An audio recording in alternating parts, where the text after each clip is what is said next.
ಬದವ್ ಸೇವಾ ಟ್ರಸ್ಟ್ ವತಿಯಿಂದ ಅವರ ಸ್ವಯಂ ಸೇವಕರು ಪ್ರತಿ ಆದಿತ್ಯವಾರದಂದು ಕುಮಾರಧಾರ ಸ್ನಾನಘಟ್ಟ ಹಾಗೂ ಆಸುಪಾಸಿನಲ್ಲಿ ಸ್ವಚ್ಛತಾ ಕಾರ್ಯಕ್ರಮವನ್ನು ಕೈಗೊಂಡಿದ್ದಾರೆ.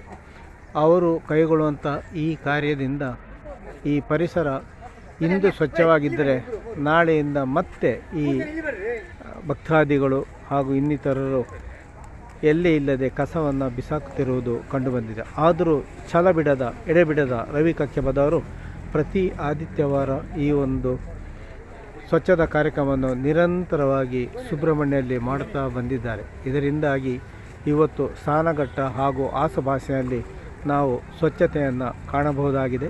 ಭಕ್ತಾದಿಗಳು ನಿರಾಳವಾಗಿ ಸ್ನಾನಘಟ್ಟದಲ್ಲಿ ಸ್ನಾನವನ್ನು ಮಾಡಿ ಮುಗಿಸಿ ಹೋಗುವಂಥ ಸ್ಥಿತಿ ನಿರ್ಮಾಣವಾಗಿದೆ. ಈ ನಿಟ್ಟಿನಲ್ಲಿ ಸಂಬಂಧಪಟ್ಟ ಪಂಚಾಯತ್ ಹಾಗೂ ದೇವಳದವರು ಎಚ್ಚೆತ್ತುಕೊಂಡು ನಿರಂತರ ಅವರಿಂದಲೇ ಆಗುವಂತಹ ಒಂದು ಸ್ವಚ್ಛತಾ ಕಾರ್ಯಕ್ರಮವನ್ನು ಪ್ರತಿ ಆದಿತ್ಯವಾರ ಮಾತ್ರವಲ್ಲದೆ ಉಳಿದ ವಿಶೇಷ ದಿನಗಳಲ್ಲಿ ಇದನ್ನು ನೆರವೇರಿಸಬೇಕಾಗಿ ಸಾರ್ವಜನಿಕರು ಒಕ್ಕರಲಿನಿಂದ ಆಗ್ರಹಿಸಿದ್ದಾರೆ. ಸ್ವಚ್ಛತಾ ಕಾರ್ಯಕ್ಕೆ ನಾವು ಕುಕ್ಕೆ ಕ್ಷೇತ್ರದಲ್ಲಿ ಹೆಚ್ಚಿನ ಮಹತ್ವವನ್ನು ನೀಡಬೇಕಾದುದರಿಂದ ಈ ಸ್ವಚ್ಛತೆಯಿಂದ ಮನಸ್ಸು ನಿರ್ಮಲವಾಗಿರುತ್ತದೆ. ದೇವರ ಸಾನ್ನಿಧ್ಯದಲ್ಲಿ ಕೂಡ ನಾವು ದರ್ಶನವನ್ನು ಮಾಡಬಹುದಾಗಿದೆ.